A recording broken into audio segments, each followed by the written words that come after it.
Siendo las 9:05, les vamos a ir dando la palabra a Carola Ruiz, que se está conectando desde Australia para ustedes, así tan tempranito en la mañana, por eso la premura con arrancar tan temprano. Gente de Durazno, de Nueva Palmira, bien, buenísimo. Buenos días. Buen día. Bueno, ¿empezamos? Bárbaro. Buen día a todos. Bueno, la mayoría, asumo, ya vieron los videos, si no los verán más adelante. Mi nombre es Carola Ruiz, yo soy licenciada en psicopedagogía de formación de grado y actualmente estoy haciendo un doctorado en Australia, principalmente relacionado con las dificultades de aprendizaje en matemática. Y un poco la idea de esta instancia de hoy era tomar las preguntas que ustedes han ya puesto en el foro, que todo el equipo de la Brojo las estuvo recopilando y me las estuvo mandando. Yo lo que hice fue armar una presentación con esas preguntas de acuerdo a temas medios generales para que no ir y venir sobre diferentes temas, porque hay muchas preguntas relacionadas a veces a temas muy similares o consultas parecidas. Así que si les parece, les voy a compartir pantalla con esa presentación para que puedan ver también ustedes esas preguntas. No están todas las preguntas porque, como ya les digo, muchas veces eran muy similares entre sí, y entonces tomé una de las preguntas como referencia y en base a eso la idea es un poco elaborar sobre eso.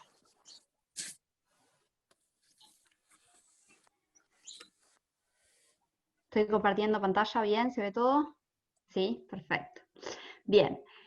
Algunas de las preguntas estaban más relacionadas al concepto de dificultades de aprendizaje o a ciertas particularidades de la definición, y medio que las agrupé en algunas aclaraciones que no, evidentemente no quedaron muy claras de los videos.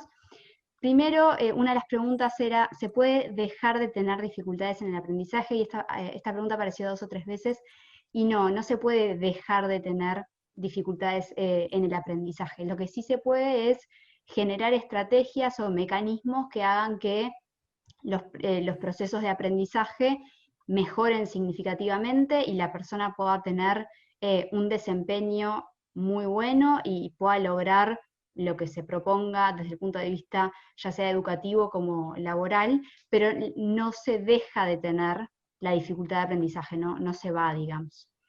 También preguntaban, y estas dos preguntas venían juntas, si afecta por igual a niños y a niñas, y en qué porcentaje se puede decir que afecta lo sociocultural y en qué porcentaje lo biológico o lo genético. Respecto de las dificultades de aprendizaje en general, se habla de que hay mayor cantidad de varones con dificultades de aprendizaje que de niñas, y después en diferentes tipos de trastornos, los números en las dificultades específicas de aprendizaje no son tan claros, pero en otros tipos de trastorno sí son más claros. Por ejemplo, en los trastornos del lenguaje hay claramente una prevalencia de varones por sobre niñas, en los trastornos del espectro autista también. Entonces, se tiende a ver en general más varones con dificultades de aprendizaje y trastornos del neurodesarrollo que niñas, pero en cada uno de los trastornos o dificultades la diferencia comparativa, digamos, es diferente. Y después, ¿en qué porcentaje afecta lo sociocultural o lo genético? Y eso es bastante difícil de distinguir en base a cada niño concreto, digamos.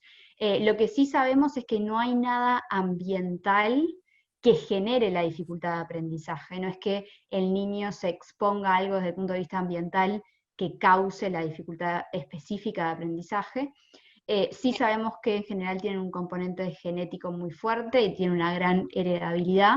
Lo que sí va a afectar muchísimo los socioculturales, qué estimulación reciba ese niño previo al ingreso de la escolarización y qué oportunidades educativas tenga durante su escolarización. Y eso no va a cambiar si tiene o no la dificultad, pero sin duda va a cambiar el progreso de ese niño y cómo se manifiesta esa dificultad. Entonces, en ese sentido es que muchas veces sea el balance entre lo sociocultural y lo genético. Después también había una pregunta relacionada con diferenciar la distracción de la dificultad de aprendizaje, ¿no? Que si bien como trastornos el déficit atencional y las dificultades de aprendizaje, específicas de aprendizaje, son dos entidades diferentes, muchas veces puede parecer que el niño que tiene dificultades de aprendizaje, como no está pudiendo seguir lo que pasa en la clase o no puede realizar las actividades, se distrae o empieza a molestar. Y eso muchas veces es verdad que sí sucede, que en realidad, si nosotros nos imaginamos, si estuviésemos en una situación que entre 4 y 8 horas de nuestro día estamos enfrentados a algo que no nos sale bien, que nos esforzamos, igual no podemos del todo hacer lo mismo que nuestros compañeros, la posibilidad de distraernos o de dejar de intentar o de empezar a molestar al de al lado puede que se dé frecuentemente. Lo que sí me parece importante para diferenciarlos es que si fuese solamente distracción, hay algunos días que ese niño podría hacer muy bien ciertas actividades o ciertas tareas, y otros días, si fuese por la distracción, no las puede hacer. Y en general el niño con dificultad específica de aprendizaje consistentemente falla en el mismo tipo de actividad o de tarea. Y entonces así es muchas veces como nos damos cuenta si es una dificultad de aprendizaje o es una distracción. Si es durante todo el día o toda la jornada escolar, o si es frente a alguna actividad en particular o alguna demanda en particular. Relacionado con esto, bueno, si se puede discernir una dificultad de aprendizaje de un trastorno asociado, generalmente van juntos. A veces las dificultades de aprendizaje vienen con un trastorno asociado y a veces no vienen con un trastorno asociado, relacionado un poco con la comorbilidad.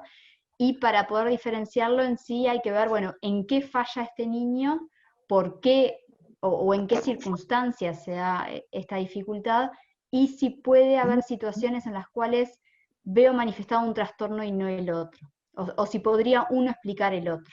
¿Sí? Entonces muchas veces lo que tratamos de diferenciar es, bueno, este niño está fallando en lectura, perfecto, y está fallando en poder mantener la atención en clase, bien. ¿Podemos asumir que la falta de atención le está generando estas dificultades en lectura? ¿Creemos que las dificultades en lectura le están generando esta falta de atención? ¿O nos parece que están las dos y van juntas? No es siempre tan claro de discernir, pero muchas veces lo que tratamos de hacer es eso, y muchas veces lo hacemos mediante la intervención. Si nosotros trabajamos en la lectura y vemos que mejora rápidamente, entonces seguramente era la atención que estaba afectando ese proceso y no una afectación del proceso en sí mismo. Y así al revés también.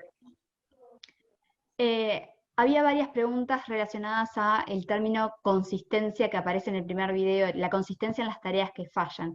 Con esto lo que quise decir es que muchas veces lo que vemos en los niños con dificultades de aprendizaje es que tienden a fallar en tareas muy similares entre sí. Entonces, por ejemplo, cada vez, si estamos hablando de una dificultad en lectura, cada vez que tienen que leer sea el tipo de texto que tienen que leer, leen más lento o cometen más errores. Si estamos hablando de una dificultad en matemática, tendemos a ver siempre que escriben los números de manera inadecuada, o sea, la sintaxis del número la escriben mal, o siempre cometen errores en el cálculo, o muy frecuentemente cometen errores en el cálculo.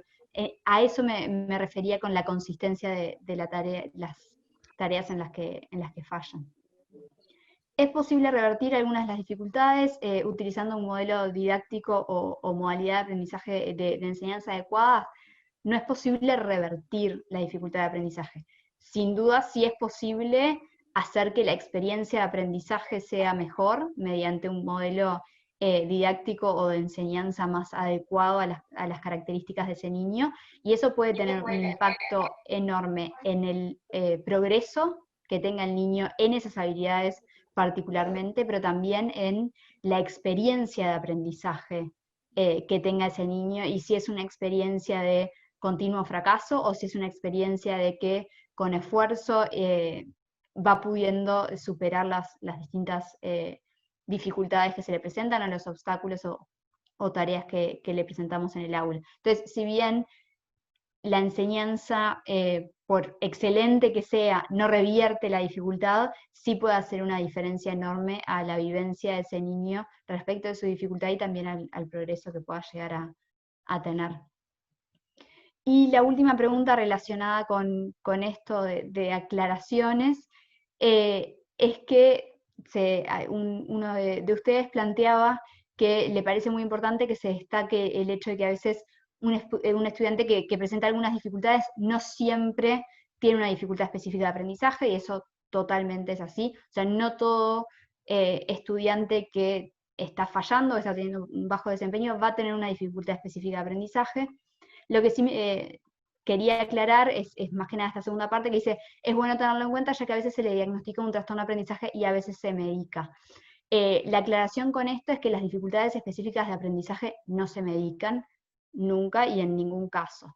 Sí se medican otro tipo de trastornos. Se medica muchas veces el trastorno por déficit atencional con hiperactividad o sin hiperactividad, se medica en algunas circunstancias los trastornos del espectro autista, pero las dificultades específicas de aprendizaje no hay medicación para ellas. Entonces, aclarar eso también en esta idea de poder distinguir lo que es una dificultad específica de aprendizaje de lo que son otros trastornos que, pudiendo afectar el aprendizaje, no son centrales o su dificultad principal no están en los procesos específicos de aprendizaje.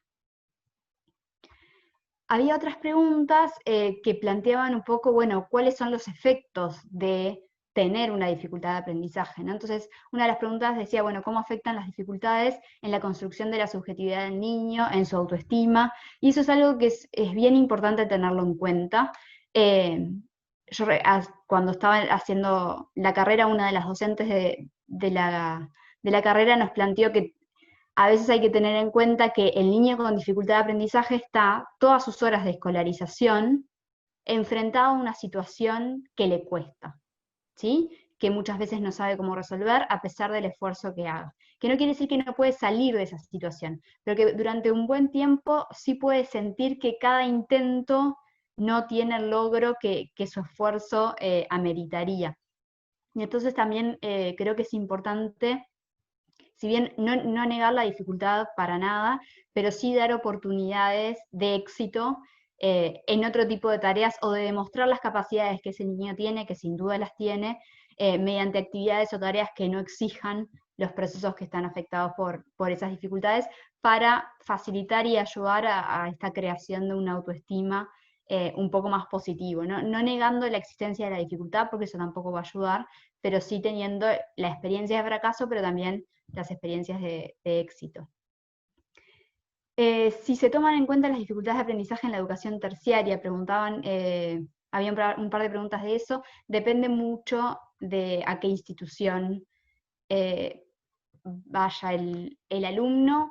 A nivel internacional, sí, se toman en cuenta las dificultades de aprendizaje, hay distintos tipos de adaptaciones que las universidades a nivel internacional en general hacen para los alumnos con dificultades de aprendizaje, dependiendo de las características de las dificultades, y también lo hacen para alumnos con discapacidad. En nuestro medio, en algunos casos sí, en algunos casos no. En todos los casos, igual me parece importante plantear que hay muchos estudiantes con dificultades específicas de aprendizaje que son muy exitosos en su paso por la universidad y son luego muy exitosos profesionales, porque han logrado generar estrategias compensatorias y las ponen en juego muy bien para poder lograr buenos resultados, ¿sí? No quiere decir que no les implique mayor esfuerzo, sin duda que sí.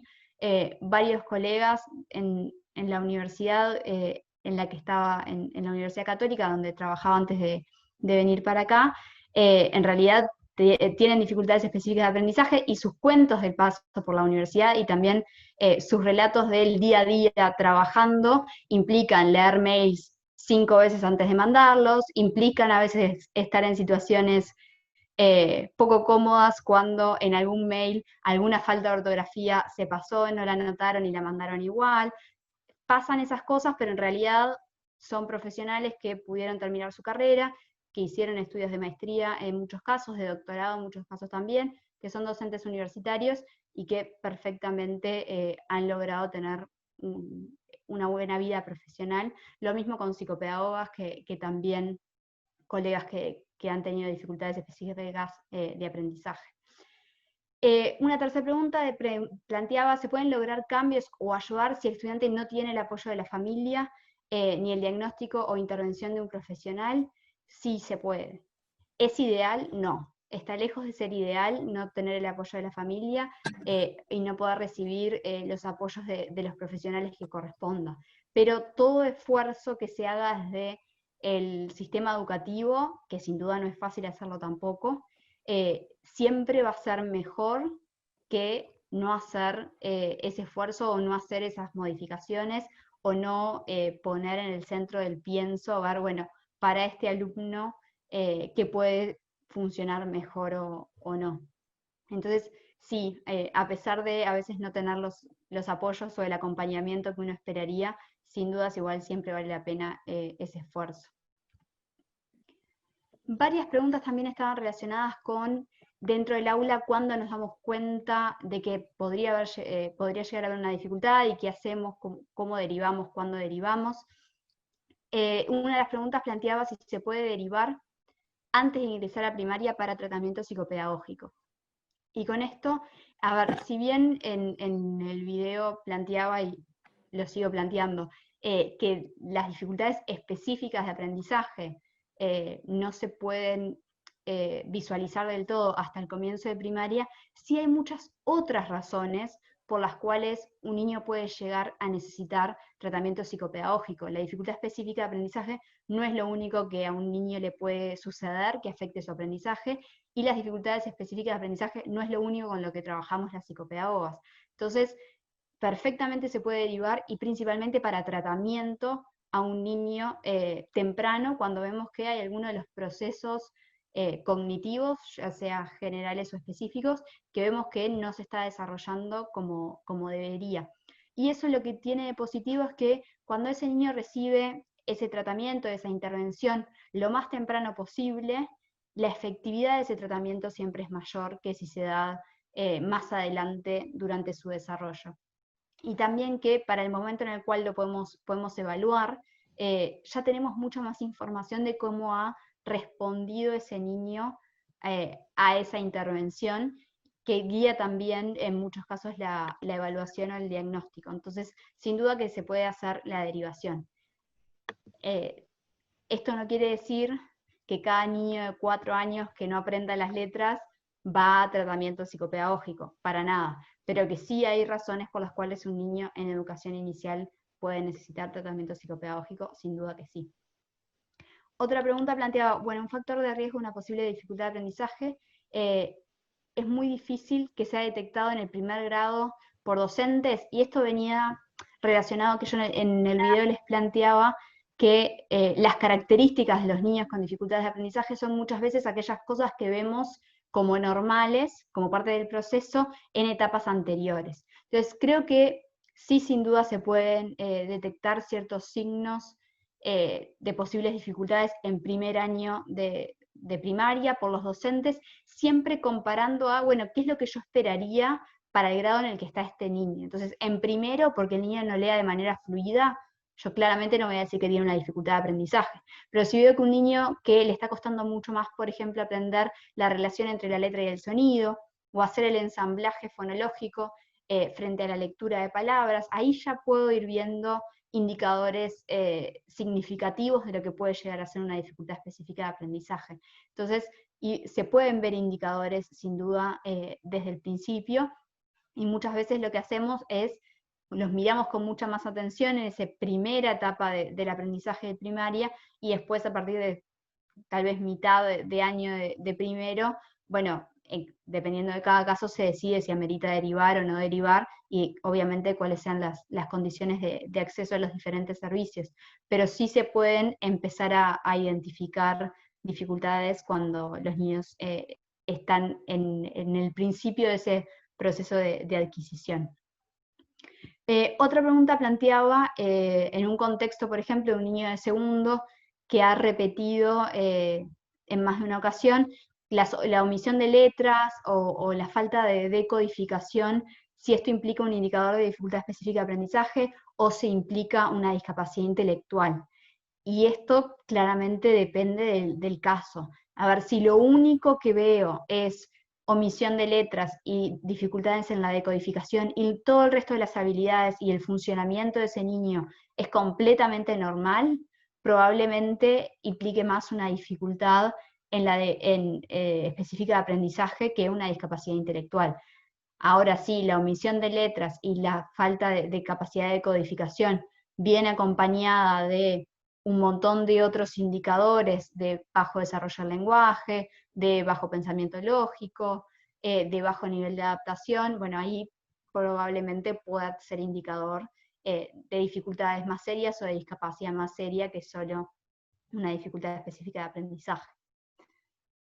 Otra pregunta hacía referencia a, bueno, ¿qué tiempo puede demorar un docente que está adaptando su enseñanza a un niño, saber si el niño realmente tiene una dificultad de aprendizaje propia, digamos, una dificultad específica de aprendizaje, o si responde a factores del entorno, digamos, ¿no? ¿Cuáles son los elementos específicos para detectar a tiempo? Y ahí creo que lo importante es, a ver, los elementos que uno puede detectar, se pueden detectar ya sea por factores externos o internos, y son los mismos. La dificultad, por ejemplo, la dificultad para aprender la relación entre las letras y sus sonidos, para aprender a decodificar, para tener buena velocidad lectora, la dificultad para hacer cálculos matemáticos, para reconocer el nombre de los números, perdón, escribirlos de manera adecuada, el sentido de las operaciones, lo mismo con la escritura.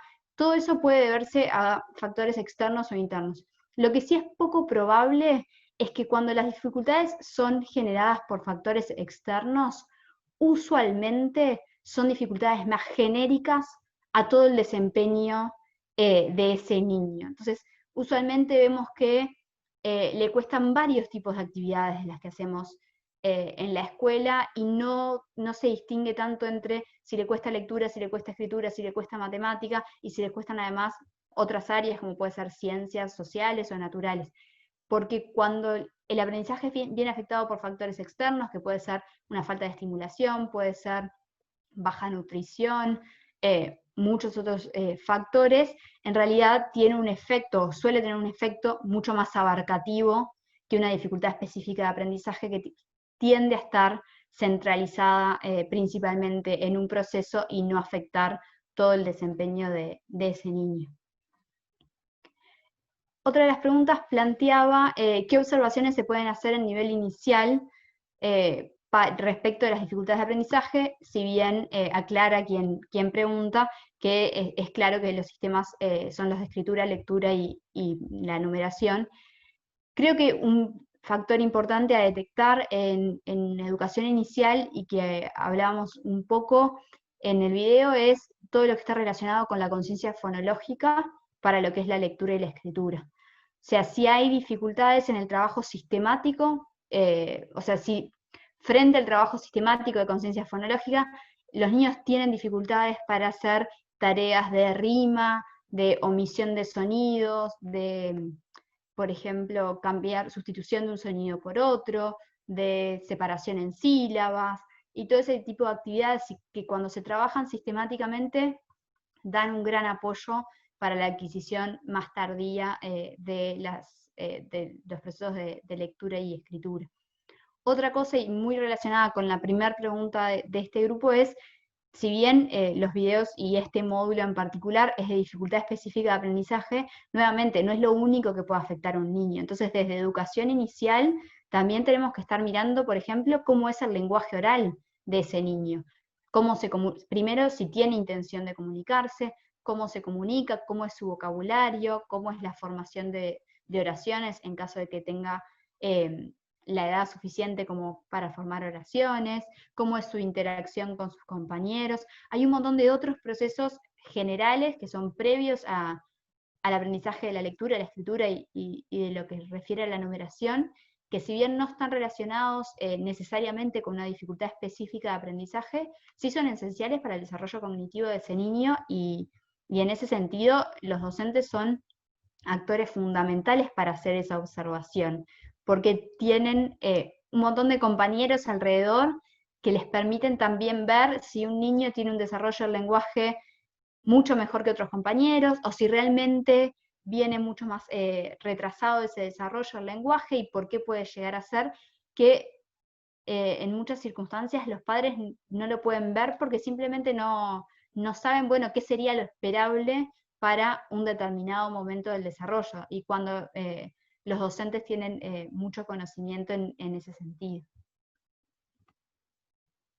Varias preguntas, y estas siempre aparecen en todas las instancias del webinar, es cómo trabajamos mejor con las familias o cómo hacemos para que muchas veces las familias acompañen el trabajo que los docentes hacen desde la escuela, digamos, ¿no? Y, a ver, sin duda no hay recetas, o por lo menos si las hay, yo claramente no las tengo respecto de cómo trabajar con las familias cuando las familias no quieren cooperar, no les parece de interés, no están de acuerdo con que el niño tenga una dificultad o una potencial dificultad. No es una situación fácil para nada. Lo que sí me parece que puede ser importante, y que yo lo mencionaba en uno de los videos, es, bueno, tener en cuenta que si como docente trato de recopilar la mayor cantidad de información posible, como evidencia, por decirlo de alguna manera, también puedo estar bastante más fuerte en dar ese mensaje.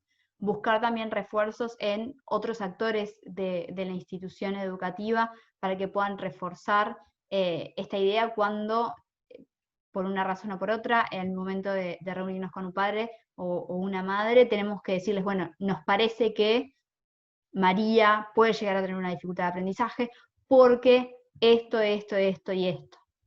¿Qué vimos hasta ahora? Esto y esto. ¿Qué probamos? Esto y esto. E igual no funcionó. Entonces nos parece pertinente, por ejemplo, hacer una derivación, si les parece que eso es lo pertinente o si ese es el mensaje que se quiere dar. Creo que esa es la mejor arma, por decirlo de alguna manera, que podemos tener, es tratar de demostrar paso a paso cómo es que llegamos a esa conclusión y por qué estamos sugiriendo una evaluación o una intervención, o lo que sea que se esté sugiriendo en ese momento. Y sin duda van a haber algunos padres que entiendan y traten de hacerlo mejor, van a haber otros padres que no estén de acuerdo y no sigan las sugerencias de la escuela. Llega un punto en que si con varias reuniones o varios actores de la institución, si igual no podemos convencer a la familia, no la podemos convencer. No es algo que llega a un punto en el que está por fuera claramente de nuestro poder, cuando es relacionado con dificultades específicas de aprendizaje, como cuando es relacionado con un montón de otras cosas que podríamos esperar o no de una familia respecto de uno de los alumnos. Entonces me parece que la mejor arma es estar bien preparado en relación a la evidencia que uno tiene para hacer una sugerencia y de poder hacer seguimiento de ese niño, pero más allá de eso, muchas veces es difícil trabajar cuando la familia no coincide con lo que el docente ha observado y está planteando, ¿no? Otras preguntas relacionadas era cómo fomentar el papel activo de la familia en caso de niños con dificultades en el desarrollo del lenguaje. Creo que en relación al fomentar el papel activo de la familia, más allá de qué dificultad tenga el niño o no, bueno, están en esto de que tengan información de lo que está pasando en la escuela, de qué se está trabajando, de cómo se está desarrollando ese niño. Si hay algo en particular, por ejemplo, que les parece que sería importante que se haga en la casa y es concreto y es realizable, tal vez darlo como ejemplo. Un ejemplo, por ejemplo, relacionado a educación inicial es, bueno, muchas veces el lunes se habla de lo que se hizo el fin de semana. Pasa en la escuela primaria también, o después de las vacaciones se habla de lo que se hizo en las vacaciones. Si nosotros sabemos que hay un niño que tiene dificultad, por ejemplo, para ordenar su lenguaje cuando va a hablar, o de que tal vez no se acuerde de lo que hizo, bueno, tal vez sí podemos trabajar con esa familia para que el domingo, bueno, trate de recordar con ese niño, o el lunes, mientras van camino a la escuela, bueno, recordar, bueno, ¿qué hicimos el fin de semana? Y bueno, ¿qué pasó primero? ¿Y qué pasó después? Creo que eso es una buena manera también de involucrar a la familia con algo que es bastante concreto de poder hacer, que no tiene un esfuerzo enorme y que no genera tampoco frustración en relación a el aprendizaje del niño y el rol de la familia. Porque muchas veces también lo que sucede en el caso con niños con dificultades de aprendizaje es que cuando los padres tienen que, por ejemplo, hacer muchos deberes con los niños o tratar de terminar trabajo que quedó sin terminar en casa, se puede volver una situación bastante frustrante para el niño y para los padres. Para quienes ven a sus hijos tener dificultades o tener obstáculos con cosas que muchas veces como adultos nos parecen tan básicas, es muchas veces muy difícil de manejar, principalmente cuando no están inmersos en las áreas relacionadas con el aprendizaje. Los docentes están muy acostumbrados a trabajar con niños en proceso de aprendizaje, entonces tener un niño que sabemos que no sabe o no ha desarrollado una determinada habilidad y trabajar para que la desarrolle y ver todas las etapas de ese proceso. Los padres que están por fuera de esos ámbitos muchas veces generan muchísimas frustraciones y muchos encontronazos y deterioro de la relación entre los niños y los padres cuando los padres ven que sus hijos fallan en cosas que para ellos son sumamente básicas o lógicas. Entonces, también a veces tratar de involucrar a la familia mediante ciertas actividades que generen muchos de esos encontronazos es contraproducente respecto de lo que realmente queremos lograr con eso. Y una última pregunta relacionada con esto es, bueno, que muchas veces el tiempo que lleva convencer a la familia de que podría haber una dificultad, de que es pertinente una evaluación o una intervención, es tiempo que ese niño pierde y que al niño lo perjudica, y sí, es así. Sin duda que contra más tiempo el niño pase sin recibir el apoyo que necesita, va a estar más perjudicado. También es verdad que durante ese tiempo en el que el niño no ha tenido esa atención que uno desearía, eso no quiere decir que como docentes no podamos empezar a utilizar estrategias que usaríamos si tuviésemos el diagnóstico, ¿sí? Sin hacer cambios en lo que son las metas de aprendizaje, sí plantearnos, bueno, ¿dónde creo que está la dificultad? La dificultad está en la lectura. Puede llegar a ser una dificultad específica o no, no lo sé, no lo puedo determinar, ojalá que pronto el niño llegue a una evaluación, a una intervención. Pero de todos modos, mientras tanto, puedo poner en juego las estrategias que sé que serían positivas para niños. Como les planteaba en el segundo video, no son negativas para ningún niño. Y eso es lo positivo que tienen esas estrategias. Son extremadamente útiles para los niños que tienen dificultad de aprendizaje, pero no son perjudiciales para el resto de los niños. Entonces, si yo pongo en juego esas estrategias, aunque no tenga el diagnóstico, igual puedo tener buenos resultados con esos niños, mientras estamos en ese tiempo de que esperamos entre que la familia se decida o de que la familia se decidió, pero le dieron hora para dentro de un par de meses o lo que fuese. Entonces ahí es cuando entran en juego también las estrategias que los docentes pueden utilizar en el aula. Bien, muchas de las preguntas eran de trabajo en el aula. Cómo acercarnos del comienzo a la lectura y a la escritura para potenciar, por ejemplo, la decodificación, o cómo mejoramos los errores fonológicos. Un principio general, y aparecía en el segundo video, es la práctica sistemática. ¿Cómo mejoramos del comienzo? La práctica sistemática para todos los niños, ¿sí? No es solo para los niños con dificultades de aprendizaje, a todos los niños los beneficia desde el comienzo del proceso de aprendizaje, poder tener oportunidades de práctica sistemática para la lectura, para la escritura y para matemática. Cuando ya avanzan un poco más y vemos que en realidad siguen planteando dificultades a pesar de esta práctica sistemática, y seguramente lo van a hacer, ahí podemos empezar a poner otras estrategias en juego que ayuden a esos niños. Por ejemplo, bueno, si tienen muchos errores de ortografía, tratar de no marcar en una hoja, por ejemplo, de un trabajo, todos los errores al mismo tiempo. A ver, si el niño tiene errores fonológicos, que quiere decir que o agrega letras o se come letras.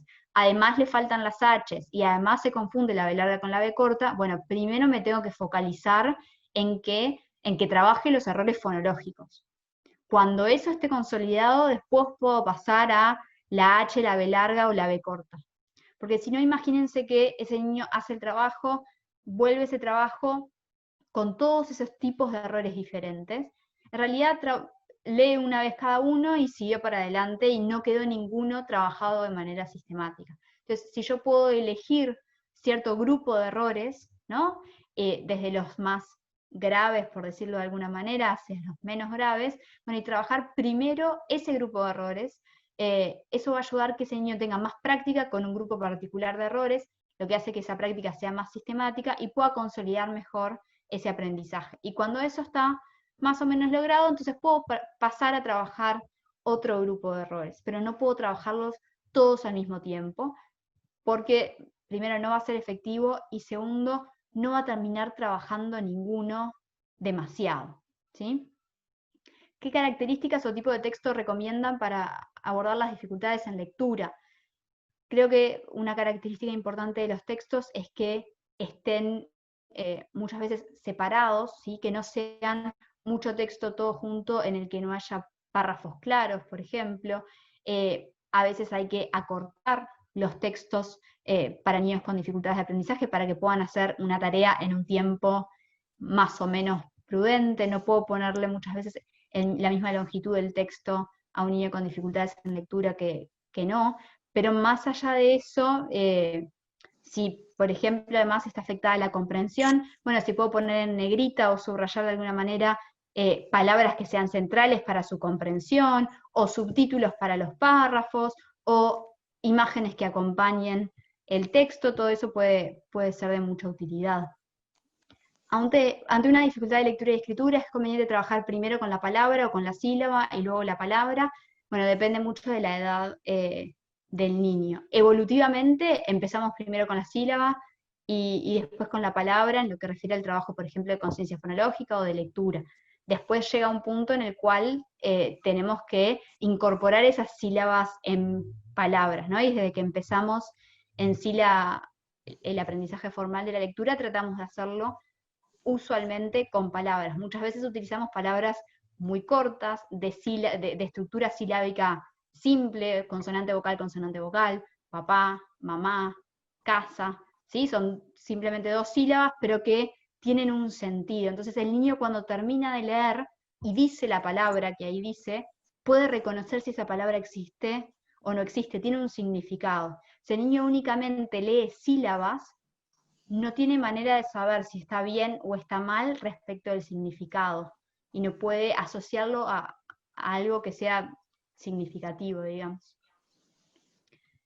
¿Qué hacemos, cómo actuamos cuando el alumno ha llegado a secundaria sin poder resolver las dificultades y no tiene ningún informe de diagnóstico de dicha dificultad? Acá hay 2 cosas. Muchos alumnos llegan a secundaria con dificultades específicas de aprendizaje, a veces sin detectar.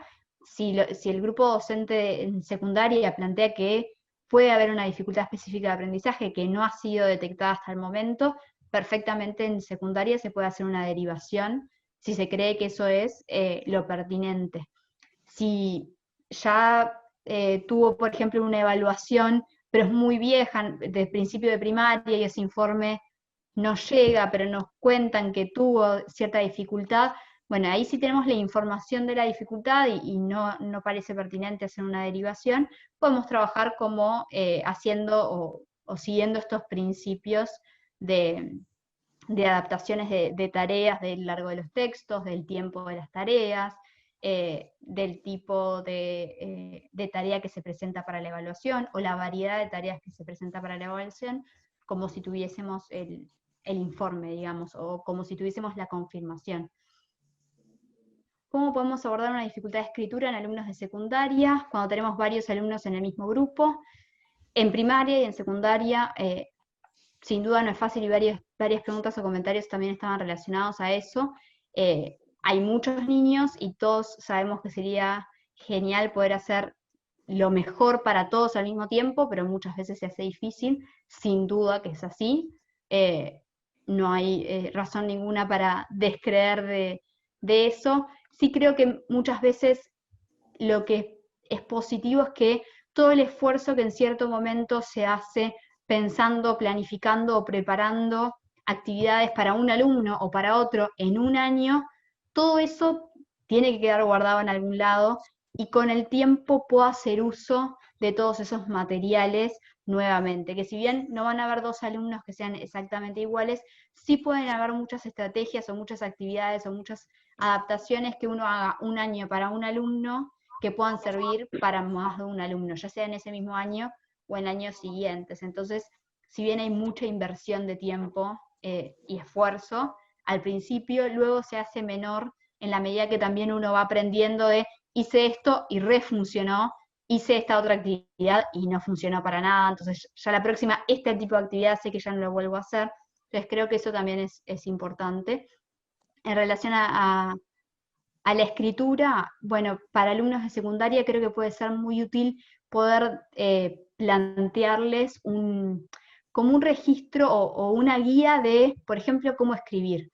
Si lo que estoy pidiendo es que escriba, vamos a inventar, un cuento. Bueno, que pueda tener una guía de, bueno, ¿cuáles son las partes del cuento? ¿Qué información tiene que haber en cada parte? ¿Cómo planifico? Que tengan oportunidades de planificación, que tengan una estructura para seguir de antemano, que puedan tener, por ejemplo, en algunos casos, la posibilidad de que luego de terminada la tarea, algún compañero les lea la tarea y les marque los errores de ortografía, entonces que el estudiante pueda corregir esos errores antes de que sea evaluado ese trabajo. Por ejemplo, esas son opciones que uno puede tener para ayudar en la escritura. ¿Qué estrategias se pueden utilizar para disminuir las dificultades de aprendizaje? Bueno, estas que mencionaba, el trabajo sistemático, poder dar guías con estructuras respecto de qué es lo que se espera que ese alumno haga en esa actividad. En relación a la evaluación, en realidad podemos evaluar el mismo tipo de contenidos o de tareas, lo que muchas veces tenemos que hacerlo es en tareas más cortas, con textos más cortos, dando más tiempo o dividiendo la evaluación en más de una instancia. La idea es, bueno, focalizarse en qué es lo que quiero asegurarme que el alumno sabe y después ver en cómo es la manera que es más probable que este alumno pueda demostrarme lo que sabe. ¿Es oralmente? ¿Es por escrito? En el caso de que sea por escrito, puede ser que si lo escribe a computadora tenga un resultado mucho mejor que si lo escribe a mano. Puede ser que si le doy más tiempo o si le doy el texto el día anterior para que lo pueda haber leído, en realidad logre contestar las preguntas o hacer la tarea de manera mucho más fácil. Bueno, todo ese tipo de estrategias pueden ser de utilidad, darles textos anticipadamente, darles más tiempo, acortar los textos, que puedan escribir en computadora, en algunos casos con niños que tienen, o adolescentes que tienen muchas faltas de ortografía, también ayuda a que puedan focalizarse en lo que están escribiendo y no tanto en cómo lo están escribiendo por el corrector. Entonces, todas esas estrategias pueden servir para las evaluaciones y no cambian lo que quiero evaluar, ¿no? Y cuál es mi foco de aprendizaje o de evaluación. ¿Es necesario diseñar nuevas estrategias de enseñanza o es necesario adecuar las mismas? Y la pregunta estaba relacionada si lo que tengo que cambiar es que el niño se adapte o cambiar las metas a cada niño. Y sin duda hay variedad. Hay muchas veces en las cuales con cambiar las estrategias de enseñanza es más que suficiente, o con cambiar las demandas de las tareas, ¿no? En vez de pedirle que haga esto por escrito, se lo pido que haga oralmente y con eso funcionamos bárbaro. Y hay situaciones en que la dificultad de aprendizaje es más grave y ahí muchas veces tenemos que cambiar las metas de aprendizaje. Y eso lo van a ver en la tercera parte del webinar con Ana Laura Palombo, en lo que refiere a las adecuaciones o adaptaciones curriculares. Bueno, ¿cuándo es que es pertinente hacer esos cambios de metas? ¿En qué grado inciden los modelos didácticos que adaptamos como docentes? ¿Es posible revertir alguna dificultad? Esto ya un poco lo hablamos. Inciden en que contra mejor adaptado está el método de enseñanza a las características de aprendizaje del niño, más va a aprender ese niño o adolescente, más progreso va a hacer, no va a revertir la dificultad. Y a partir de qué edad comenzaría a trabajar la conciencia fonológica, desde bien temprano en inicial, a los 3 años perfectamente podemos empezar a trabajar conciencia fonológica, lo hacemos muchas veces sin darnos cuenta, con las rimas, con las canciones, eso trabaja conciencia fonológica. Sin duda lo que tendríamos que hacerlo es hacerlo mucho más sistemáticamente. Entonces, 3 años, 4 años y nivel 5 son siempre buenos momentos para trabajar conciencia fonológica, que está relacionado a todo lo que sea manipular los sonidos del lenguaje, empezando por la palabra, ver palabras largas contra palabras cortas, qué palabras más largas, qué palabras más cortas, qué palabras riman, después las sílabas, bueno, cuántas sílabas hay en cada palabra, qué pasa si saco una sílaba, qué pasa si agrego una sílaba, y después sí, por último, pasar a los sonidos individuales o los fonemas, y ahí sí, bueno, cuántos sonidos tiene esta palabra, qué pasa si le saco el primer sonido, qué pasa si le saco el último sonido, qué nueva palabra se forma. Todo ese tipo de actividades siempre relacionados a los sonidos del lenguaje oral son importantes desde bien temprano en educación inicial. Ahí.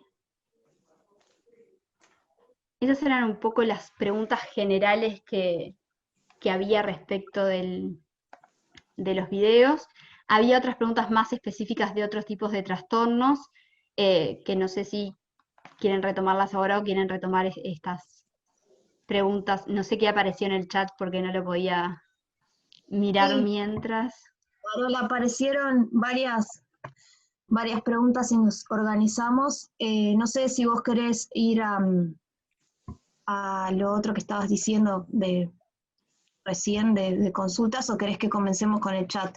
Nos organizamos que te vamos a ir con Jazmín diciendo lo que apareció en el chat. Algunas cuestiones están contestadas en lo que vos planteaste, pero acá hay una persona que dice, si se descubre la dificultad de aprendizaje ya en la madurez, o sea, ya un adulto en realidad, si hay posibilidades de atención, si se puede hacer algo, si puede recibir atención.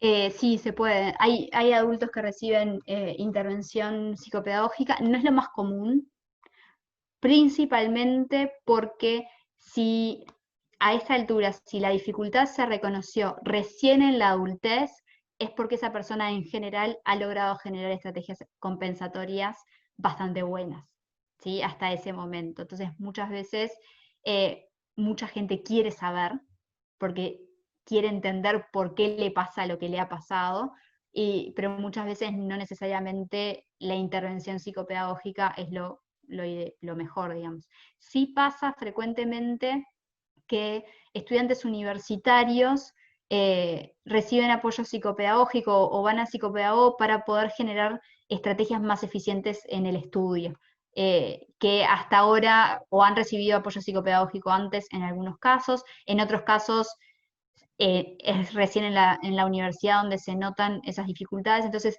cuando la persona está en una situación de alta demanda, como es hacer estudios universitarios, ahí muchas veces sí, pero suele la intervención estar más relacionada a estrategias de estudio que a los procesos en sí mismos.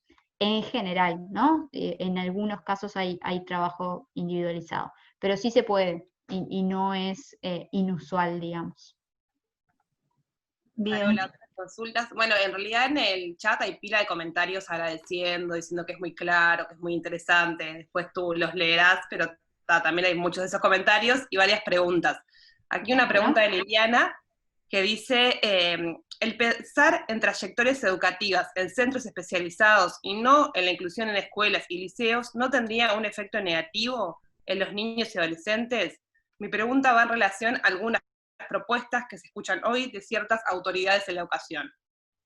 Esa fue la pregunta y comentario de Liliana. Sin entrar en propuestas particulares o posiciones políticas, que cada uno tendrá sus posiciones y sabrá por qué lo hace, sin duda que plantear escuelas especializadas para ciertas dificultades no va en consonancia con el concepto de inclusión educativa que desde el punto de vista de las autoridades internacionales, Naciones Unidas, etcétera, es el concepto relacionado a la discapacidad y a las dificultades de aprendizaje que más se maneja últimamente. Sí, también creo que es verdad que muchas veces lo que tenemos que hacer es pensar en cada etapa educativa qué es lo mejor para ese niño, ese adolescente o ese adulto joven respecto del resto de su trayectoria, la inserción laboral, etc. Y ahí puede haber muchísimas diferencias. Creo que no es lo mismo pensar en la trayectoria educativa de un niño en primer año que es diagnosticado con dislexia que un niño que es diagnosticado con una discapacidad intelectual severa. Son trayectorias educativas que van a ser diferentes, y muchas veces las decisiones que tomamos en primer año de primaria pueden ser las mismas para ambos, y después más adelante podamos tomar decisiones diferentes, dependerá mucho del caso. Pero sí, sin duda, no van de la mano las escuelas especiales para cada tipo de dificultad o de discapacidad con el concepto de inclusión educativa, sin duda que no. Bien. Acá hay otra consulta que dice, ¿quién puede dar un diagnóstico de dificultad específica de aprendizaje? Que sé que lo mencionaste, pero capaz que retomar para que quede claro. Bien. En general, en nuestro medio, quienes hacemos los diagnósticos de dificultades específicas de aprendizaje somos los psicopedagogos.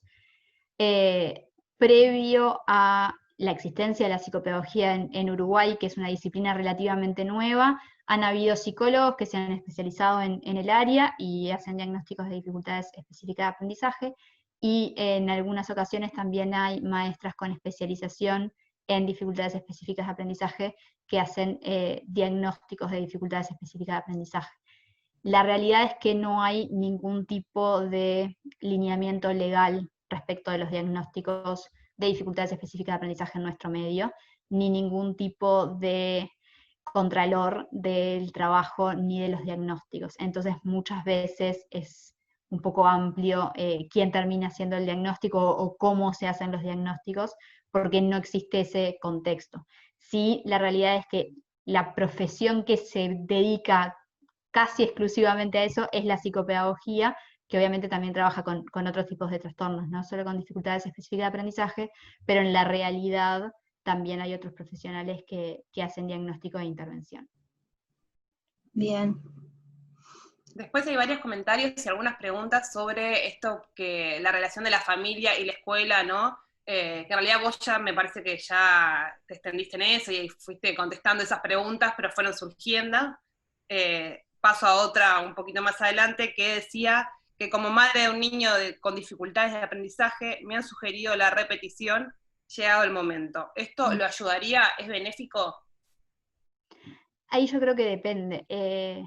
Hay situaciones en las cuales repetir puede ser favorable para algunos niños, porque creemos que volver a pasar por esa instancia puede generar mayores oportunidades de aprendizaje, y hay otras situaciones en las que las razones por las cuales se sugiere la repetición nunca se van a alinear con lo que esperaríamos que obtenga de la repetición. No sé si no fue muy clara la idea, pero el tema es, bueno, ¿por qué se sugiere la repetición? ¿Qué es lo que quiero lograr con esa repetición? ¿Y cuáles son las probabilidades que, dadas las características de aprendizaje que tenga ese niño, se logre eso con la repetición? Hay casos que yo he visto de repetición que realmente han generado mejoras enormes en algunos niños, principalmente, por ejemplo, en primer año, cuando está relacionado a la práctica lectora, el comienzo de la práctica lectora, el comienzo de trabajo formal con la matemática. Muchos niños necesitan mucha más práctica en eso, ¿sí? Que es muy diferente a repetir quinto año por tener una dificultad específica de aprendizaje. El tema siempre ahí es, bueno, ¿qué es lo que me parece que quiero lograr con la repetición, y por qué creo que ese niño el primer año no lo pudo aprovechar? Creo que hay algo que en este segundo año va a cambiar, que va a hacer que ese niño aproveche esa oportunidad de escolarización, o en realidad lo que hace que no lo pueda aprovechar no ha cambiado, no va a cambiar, y entonces en realidad estoy perpetuando algo que va a hacer que vaya a ser la misma situación, pero un año más tarde. creo que ahí viene un poco poder evaluar entre todos los actores involucrados, bueno, cuál es la situación real para ese niño en particular. Bien, bueno, y con el tema de evaluación, que también es un tema que sale mucho con con las dificultades, dice, tengo una consulta, soy docente de matemática y entiendo, por ejemplo, que para que el estudiante pueda aprender a resolver ecuaciones, puede ser beneficioso construir una guía de pasos. ¿Qué ocurre con la evaluación? Como docente necesito evaluar si el estudiante logra resolver una ecuación o si incorporó esos pasos, ya que posteriormente se le permitirá resolver otros problemas. O sea, como situaciones de mojones, ¿no? De saber si ese conocimiento está integrado. Bien, creo que ahí siempre el objetivo es, bueno, ¿cuál es mi objetivo de enseñanza? ¿Qué es lo que necesito saber si sabe? ¿Necesito saber si sabe los pasos? ¿O necesito saber si con una ayuda para esos pasos puede llevarlos a cabo? Porque en realidad son dos instancias que van por separado, que evidentemente después queremos que se junten y para la mayoría van juntas, terminan yendo juntas. Sé los pasos y los puedo poner en práctica. Pero para algunos estudiantes necesitamos separar esas partes. Primero, entiendo los pasos cuando los tengo al lado y los puedo leer, lo entiendo y lo puedo poner en la práctica, lo puedo llevar a la práctica. Mientras que en otros casos los tengo al lado, los estoy mirando, pero igual no los puedo llevar a la práctica. Entonces creo que ahí el tema es, bueno, hasta dónde creo que ese alumno puede hacer y hasta dónde es que quiero evaluar si sabe los pasos o si los puede llevar a la práctica. Y creo que eso también es bastante importante. Si yo sé que con cierta ayuda puede resolver la situación y lo que necesito es que termine pudiendo resolver esa situación, a pesar de que tenga esa ayuda, bueno, entonces capaz que puede tener los pasos, ¿sí? Al costado. O los puede tener para la primera evaluación, pero tal vez para la segunda evaluación, que ya ha tenido esos pasos durante mucho tiempo, le podemos sacar esa ayuda. Siempre sería positivo probarlo antes de la evaluación. O sea, el primer día que haga un problema sin los pasos, que no sea el día del escrito, ¿no? Que si yo quiero hacer ese proceso, bueno, lo puedo hacer gradualmente. Siempre empieza con ayuda, después, bueno, trato de que no tenga esa ayuda, pero tal vez el día que lo estoy intentando voy siguiendo a ese alumno a ver si está haciendo los pasos o a ver si realmente sin esa ayuda todavía ni se acerca a poder hacer esos pasos. Entonces retorno la ayuda para que pueda seguir construyendo ese aprendizaje. Carola, y ahora recién llegó otra pregunta que en realidad tiene que ver con el tema que estábamos hablando recién de la repetición, y otra madre que también tiene esos interrogantes, que es un poco lo que estuviste desarrollando, pero en mi caso soy madre de un niño con dificultad y pedí repetición de jardinera para que esté más maduro al iniciar la escuela. ¿Será efectivo esperar un año más? A veces sí. Obviamente no puedo tomar decisiones o dar sugerencias sin conocer el niño y sus circunstancias.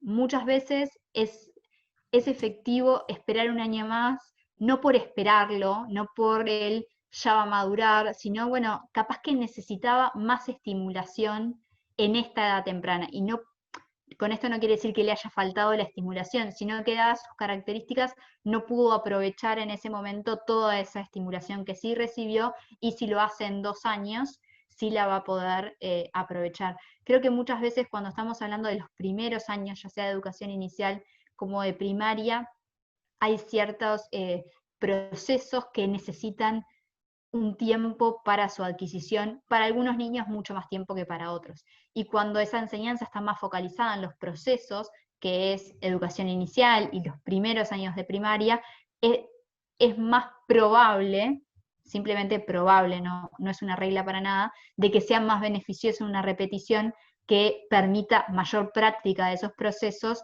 que cuando la enseñanza suele estar más relacionada a los contenidos. Que no quiere decir que la repetición en quinto o en sexto nunca sea conveniente, no es ese el punto, pero sí muchas veces cuando las dificultades ya se van dando desde muy temprano, en esa estimulación es muy beneficioso tener un año más, por ejemplo.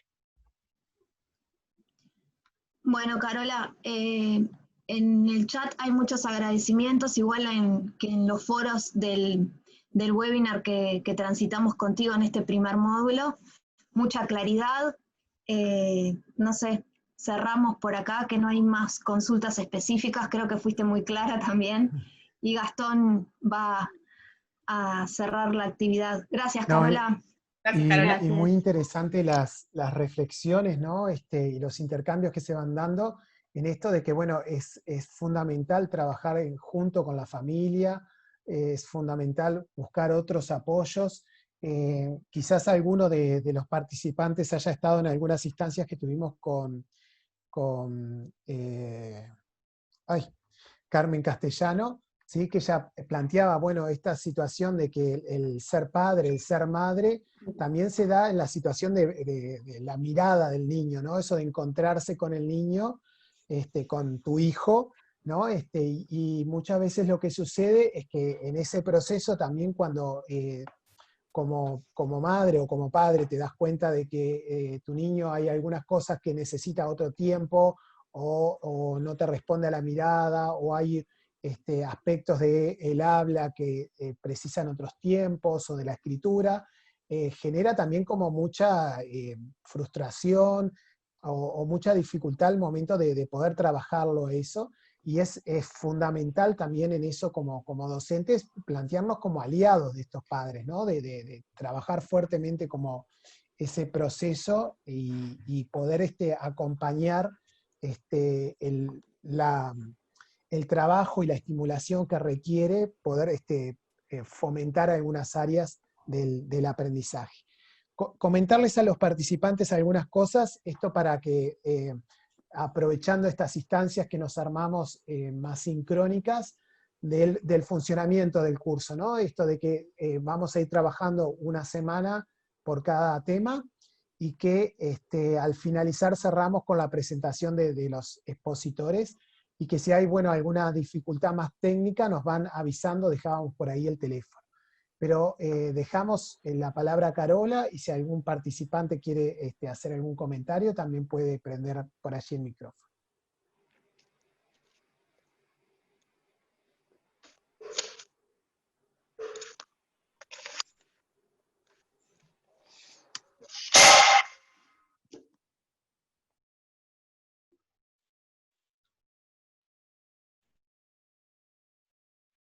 Bueno, no habló nadie, hablo yo. Bien, espero que haya sido de utilidad, que haya sido claro. Espero haber contestado a la mayor cantidad de preguntas posibles y haber sido, que hayan sido de utilidad las respuestas. Y sin duda, instarlos a que participen y sigan mandando preguntas para los webinars que siguen. Dislexia, ecuaciones curriculares y diseño universal de aprendizaje, ¿no? ¿En ese orden? Exacto. Bien, que todos valen la pena y son muy interesantes, así que bueno, desearles un buen aprendizaje en el resto de los webinars también, y buen fin de semana para este pseudo fin de semana largo, no largo del todo, que tienen por allí. Bueno, muchas gracias a todas y a todos. Esto que íbamos comentando va a quedar grabado esto porque lo subimos después en la plataforma para aquellos que lo quieran volver a ver o los que no se pudieron conectar hoy. Estamos coordinando la próxima instancia para el viernes de la semana que viene, pero a las 4 de la tarde, ¿sí? Para cambiar un poco el horario y que otros y otras también puedan sumarse en esta instancia. Muchas gracias, Carola, por tu tiempo. Te deseamos unas buenas noches, que está Gracias. terminando por ahí el día. Y bueno, al resto, a enfrentar el viernes que se nos termina la semana.